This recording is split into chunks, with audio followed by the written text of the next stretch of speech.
Well, welcome back to our second segment. Of course, we're with Dr. Barb Provost. She's walking us through a lot of these sensory perception issues.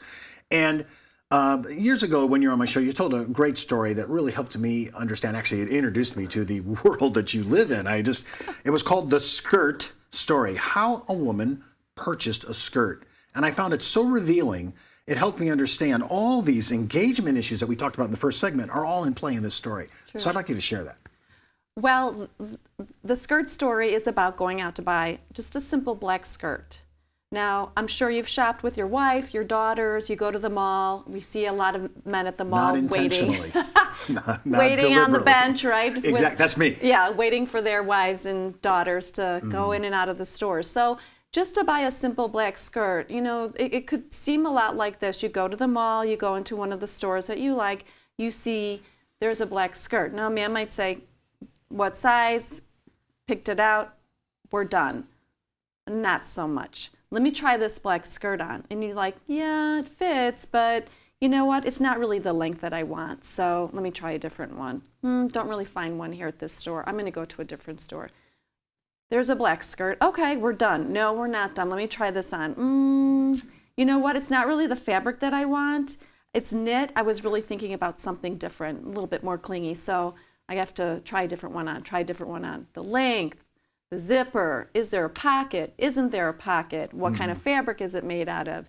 Is it formal? Is it informal? Is it too long? Will I have to get this shortened? Is it dry clean? Can I wash it myself? These are all the things that are going through a woman's mind when she's just buying a simple black skirt. Well, you said it was a simple black skirt, and in my mind, you just complicate it with multifaceted angles on this. There's a lot of options out there. And I remember you, when I first heard the story, you said you were even thinking of even the dry cleaning as a green kind of an issue, you know, Absolutely, environmental issue. Yeah. Well, maybe I don't want to do that, you know, so forth. So people are thinking far beyond, you know, what you might think they're thinking in terms of, do I want to have those chemicals on my body if I do have to have a dry clean? So I'm trying to now convert that thinking into, there are, you know, and I was just thinking about, I just want to buy a lifetime annuity because I want income that I can't outlive. It sounds so simple, right? Right. And they're like, okay, but I got 50 to 60 top of the line annuities that do all that. And which one am I going to pick? Yeah, well, that's where your expertise comes in. All right, but I'm trying to convert that into your format now. Right. See, so I'm trying to say, okay, based on the skirt story, right? I want to be able to say, well, I know you said I'm looking for a black skirt. I'm looking for an annuity, lifetime annuity that I cannot outlive. That's an appeal. That's a great appeal for women, especially because they're going to be living longer than men. Absolutely. They'll never outlive this income. Okay. And it has an inflationary rider. It goes up every time. Okay, now, but I have many stores to go to. I have many annuities to go to. And if I'm thinking like you suggested, I think my female client would say, why am I going to that specific, why are you recommending that specific one? Because I haven't talked about the potpourri that's out there. That's true. So I'm trying to think of how I would convert my thinking based on your story. Yeah, that's a difficult question because, again, it comes with you using your expertise to put in front of her maybe a couple of different annuities and how they are similar or different from one another and how they might meet her financial goals and the different options that she might have. And maybe instead of, you know, I wouldn't give her all 80, 90, 100 of them, but maybe the top 3 or 4 that you might suggest based on what she's told you are some things that she can consider and select from or ask questions about and say there are more, but based on what you told me, here are some options that you could choose from. So not giving her just one product, but maybe some options and explaining the features and benefits of each for her to choose. Now, you just brought up something that just clicked in my mind as a bit of an anomaly in my thinking. Some advisors are what we call they're single shingle sellers. They have their product, their proprietary company, that's all they show. Do you find women don't want to even talk to people like this? They want a very big inventory, or at least a choice. They want selection. I mean, when you're talking about the skirt story, I'm thinking, no woman's going to sit there and say, there's the black skirt, it fits me fine.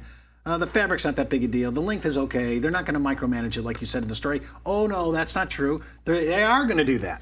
Well, I can't imagine a woman even having a conversation with someone who's going to sell the same product to her, her neighbor, everybody else down the street, because that's showing they're not paying any attention to what the needs are, individual needs of that person, desires, what they want, what their future holds, whatever. Because one skirt doesn't fit all. You know, the one size fit all doesn't work because it shows that you're just selling a product. It's very transactional, and you're not paying at all attention to what her unique needs are. Well, I think this is a huge issue because to me, people who are, and this is, I don't mean to paint my own wagon here, but I love the idea of being in brokerage where you have access to all this. And so that you're coming and you're not coming with what your proprietary company's product, you're coming with whatever product is the best product for her specific situation. Absolutely. Yeah, to me, that's a huge issue. And I think that you're going to find that probably about 25% of what's sold in America is sold by proprietary single shingle thinkers. Yeah. So that's a pretty big. Before I close out, I have to ask you one last question. When I'm looking at all the sensory that was in that story, right? The one that really stood out to me the most was the actual physical fabric. Now, from a guy, that was my anomalous thinking. So it has to have a feel to it. It's not just how it wears. It do have to be comfortable. Certain slacks, I remember as a young man, I think they had all wool slacks. I hated them. They itched all the time, right? But it was a good bargain. It was great for winter time, right? But I didn't like it. It felt, it didn't feel good to wear. Right. So when you were talking about different fabrics, there has to be a place. It's not just looking good. It's not just the economy or the ecology of it all, of dry cleaning or washing. I actually have to be okay with this. I have to be comfortable in this. It's the intuition. Right, It's the and that female intuition of feeling like this is a good choice. Well, that's all the time we have for today. Remember, before moving forward with any of the ideas on our show, always consult your tax advisor, legal counsel, or your broker-dealer compliance officer. Missed an episode? Just hop out to our video archives. And remember, you could be wiser as an educated advisor. I'm Steve Savant. We'll see you tomorrow.